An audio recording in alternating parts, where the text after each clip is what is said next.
Првото истражување на јавното мислење во Бугарија откако поранешниот претседател Румен Радев поднесе оставка и најави учество на предвремените парламентарни избори, покажува дека коалицијата околу него ќе победи на изборите, но ќе нема убедливо воство. Доколку изборите се одржат сега, коалицијата околу Румен Радев би добила 25% од гласовите на оние кои одговориле дека ќе гласаат. На второ место е ГЕРБ на Бојко Борисов со 15, а на трето е коалицијата Продолжуваме со промените Демократска Бугарија со 12%.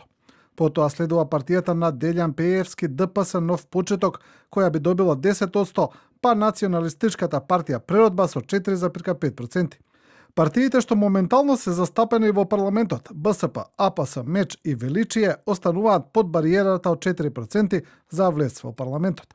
Радев најави дека најдосна до 4 март тој и неговиот тим ќе поднесат коалиција за регистрација до Централната изборна комисија. Нема време за создавање партија за учество на престојните избори. Ќе учествуваме на овие избори како коалиција со други партии кои имаат редовна регистрација.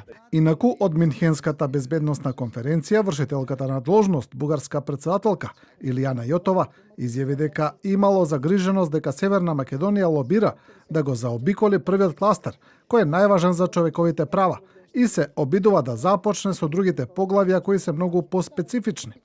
Нема шанси Бугарија да се согласи на таква промена, изјави Јотова и повтори дека без промена на уставот нема да има напредок кон Брисел.